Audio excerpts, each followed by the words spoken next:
ठीक है। The young ones of the frog are called. So जो फ्रॉग का बच्चा होता है कह सकते हैं, बहुत ही मतलब बिल्कुल बाली उम्र का होता है, तो इसको वो क्या बोलते हैं, इसको बोलते हैं टैडपोल्स। क्या बोलते हैं? टैडपोल्स। ठीक है। फ्रॉग कप्स नहीं, फ्रॉग कप्स नहीं बोलेंगे। पपी तो पपी होता है ये जो कुत्ते उत्ते के बच्चे होते हैं। ठीक है। How many muscles are there in a human body. तो ह्यूमन बॉडी में कितनी मसल है? टोटल 600 मसल है। ठीक है। एंड अ बैटरी और cell converts into electrical energy. तो बैटरी या सेल किस एनर्जी को कन्वर्ट करता है? तो ये आपकी केमिकल एनर्जी है। ठीक है। जो सेल के अंदर भरा रहता है मटेरियल, और तो ये मटेरियल आपका कन्वर्ट हो जाता है किस में, मतलब कन्वर्ट कर देता है सेल किस में, chemical energy. As a chemical वो भरा रहता है सॉल्यूशन जैसे पूरा। ठीक है। और ये कन्वर्ट कर देता है आपको इलेक्ट्रिकल एनर्जी, जैसे घड़ी चलाना और जैसे छोटे एलईडी बल्ब जलाना, ये सारे काम आप उनसे कर पाते हैं। ठीक है। इसके बाद है which of the following plays an important role in the cause of rainfall. तो रेनफॉल में कौन से इम्पॉर्टेंट रोल प्ले करते हैं? तो इसमें बोथ इवापोरेशन एंड कंडेंसेशन, मतलब इवापोरेशन का भी और जो कंडेंसेशन हो रहा है, ये दोनों प्रोसेस, इन दोनों का इम्पॉर्टेंट है रोल प्ले करने में। ठीक है। किसी एक का नहीं, दोनों का काफ़ी इम्पॉर्टेंस है। ठीक है। नेक्स्ट क्वेश्चन है 30। The process of solid changing into liquid upon the supply of heat is called. इसको क्या बोलेंगे? मेल्टिंग। अगर कोई सॉलिड है जैसे आइस हो गया और ये कन्वर्ट हो रहा है किसमें? लिक्विड में, तो जो हीट पा रहा है उसको क्या बोलेंगे? मेल्टिंग एक तरह से बोल सकते हैं, या मेल्टिंग पॉइंट बोल सकते हैं।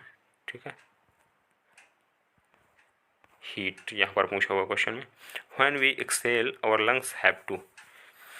जब हम सांस लेते हैं अंदर की ओर तो क्या होता है? हमारे लंग्स नहीं, एक्सहेल मतलब जब हम बाहर निकालते हैं, जैसे सांस बाहर निकालते हैं तो सिकुड़ता है, और जब हम अंदर लेते हैं सांस तो ये चीज़ इनहेल करते हैं तो ये एक्सपेंड होता है, चेस्ट हमारी एक्सपेंड होती है। ठीक है। इसको आप करके देख सकते हैं। Which of the following is a biodegradable waste. तो बायोडिग्रेडेबल वेस्ट कौन से हैं इनमें से? तो प्लास्टिक्स, पॉलीथीन, ग्लास, ये कुछ भी बायोडिग्रेडेबल नहीं है, अपने से डिग्रेड नहीं होते ये, और काफ़ी सालों तक इनकी लाइफ होती है। So none of the above answer हो जाएगा इसमें।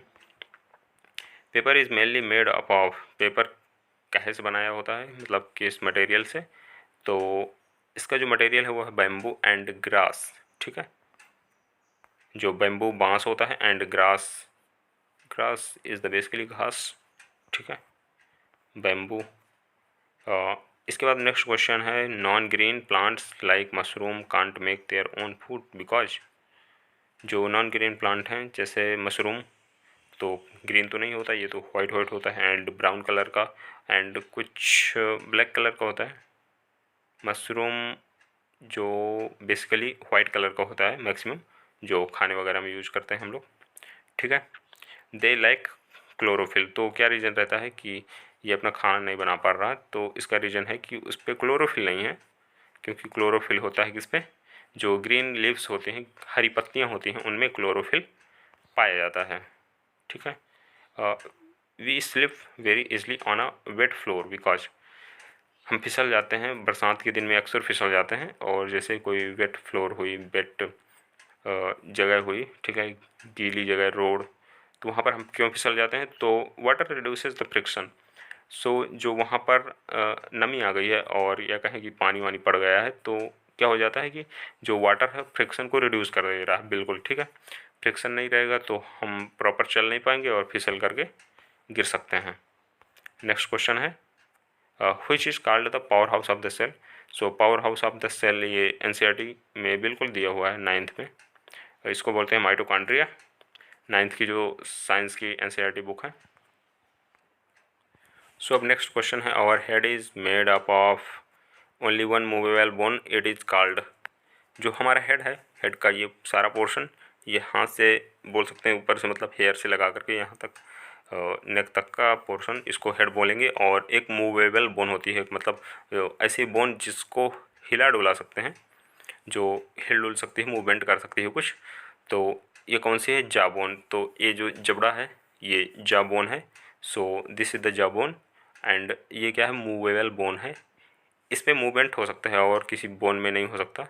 सो अगर इस पर मूवमेंट नहीं हो तो आदमी खाना भी नहीं खा पाए और अच्छे से बोल भी नहीं पाए, ठीक है।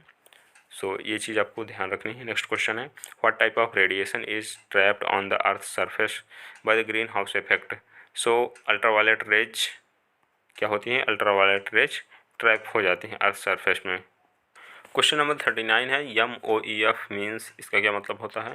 सो बेसिकली फुल फॉर्म है, पूछा गया है, ministry of environment and forest, ठीक है।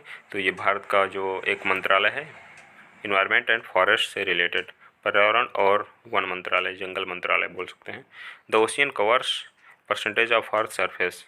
सो ओशियन कितना कवर कर रहा है अर्थ के सरफेस का, 71%, मतलब बोल सकते हैं हम 70% तो पानी ही पानी है धरती में, ठीक है। फिर उसके बाद है लैंड, और उसके बाद जो नॉर्थ पोल साउथ पोल पे बर्फ़ भी जमी हुई है, ठीक है, उनको भी इंक्लूड करके वो 71% में आएगा।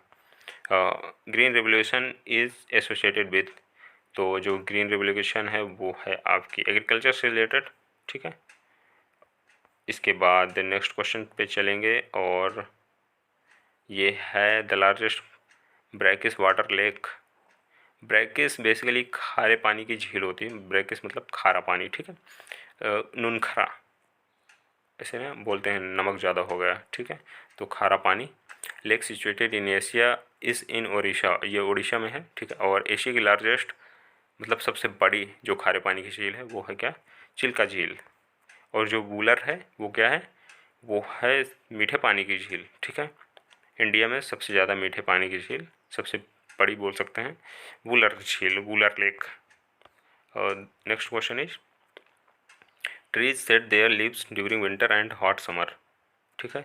तो ऐसे ट्रीज जो अपनी पत्तियां झड़ा देते हैं, गिरा देते हैं विंटर में, एंड मतलब जैसे during winter and hot summer, जैसे अब गर्मी आने लगती है तो इसको बोलते हैं क्या, डिसिडुअस। और इसका मतलब ये होता है कि पतझड़ वन, पर्णपाती वन इनको बोलते हैं, ठीक है। तो 16 क्या होता है आप मुझे कमेंट करके बताएंगे। और एवरग्रीन तो वही जो सदाबहार वन होते हैं, बोलते नहीं, ये एवरग्रीन वन है, ठीक है।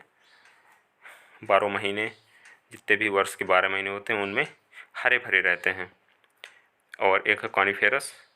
सो कॉनिफेरस ये होते हैं जो जो पहाड़ों पर थोड़ा पाए जाते हैं, और थोड़ा बोल सकते हैं कि न्यूक्लियर टाइप या कॉनिकल होते हैं, तंबू की तरह होते हैं, ठीक है। फिर North American grassland are called. So North American grassland को क्या बोलते हैं, इनको बोलते हैं प्रेरीज, ठीक है। फिर इसके बाद है नेक्स्ट क्वेश्चन, अफ्रीकन ग्रासलैंड इनको बोलते हैं सवाना, जो अफ्रीकन ग्रासलैंड है। एंड पंपास, पंपास कहाँ की ग्रासलैंड है आप मुझे कमेंट करके बता दीजिए, ठीक है। Green plants are absent in deep sea.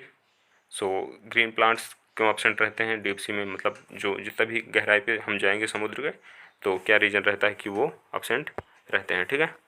सो इसका रीज़न है कि लाइट इज़ एब्सेंट, वहाँ पर जितना नीचे हम चले जाएंगे लाइट नहीं पहुँच पाती है, ठीक है।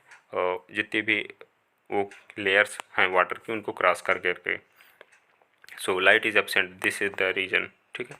यही कारण है मात्र कि लाइट वहाँ पर एब्सेंट है, बाकी ठीक है। नेक्स्ट क्वेश्चन है, rain during November is more acidic than monsoon rain due to.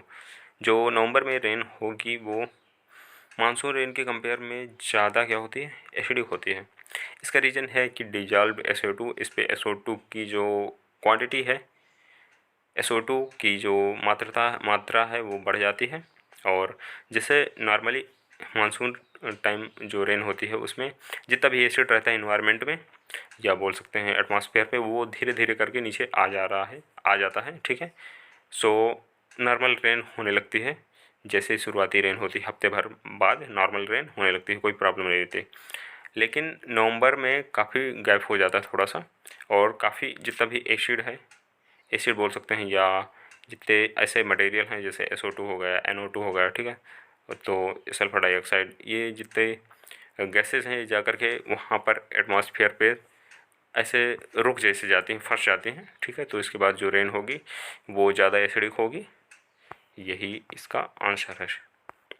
What is dendrology? तो डेंड्रोलॉजी क्या है? स्टडी ऑफ ट्रीज, ठीक है, जो स्टडी ऑफ ट्रीज है उसको क्या बोलेंगे? डेंड्रोलॉजी बोलेंगे, पेड़ पौधों का अध्ययन। फिर इसके बाद है next question, national park associated with rhinoceros. ये गैंडों से रिलेटेड जो है आपका कौन सा नेशनल पार्क है? तो है काजीरंगा। और काजीरंगा कहाँ है? काजीरंगा आपका असम में है, ठीक है।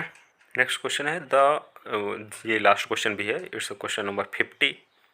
लास्ट क्वेश्चन है the only non breeding colony of the greater and lesser flamingos in our country is seen in. तो कहाँ पर है ये? The great Rann of Kutch, जो गुजरात में है, कच्छ का रन, और ये कच्छ ज़िले में है। ये बेसिकली क्या है, एक मतलब काफ़ी साल्टी एरिया है, नमकीन, मतलब ना थोड़ा सा वहाँ पर ऐसे नमक वो खारा पानी ज़्यादा रहता है, ठीक है। तो ऐसे थोड़ा सा दलदली एरिया है वहाँ पर। The only non breeding colony of greater and laser flamingo birds के लिए है।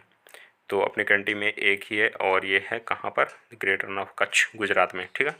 ग्रेट रन ऑफ कच्छ कहाँ पर है? गुजरात में। थार में नहीं है, थार राजस्थान में है, लद्दाख में है, ठीक है। आटाकामा एक अलग ही डिजर्ट है, ठीक है। आटाकामा किस कंट्री में है आप मुझे कमेंट करके बताएंगे। सो ये रहा 50 क्वेश्चंस का एक थोड़ा सा सेट, और इसमें जो प्रीवियस ईयर क्वेश्चंस हैं उनको मैंने डिस्कस किया। आई होप ये वीडियो आपको इन्फॉर्मेटिव लगा होगा, और अगर वीडियो आपको इन्फॉर्मेटिव लगा तो वीडियो को लाइक कीजिए, और ऐसे ही सीटेट और जो टीचिंग एग्ज़ाम्स हैं उनसे रिलेटेड वीडियोज़ पाने के लिए आप इस चैनल को सब्सक्राइब भी कर लीजिए। बाय।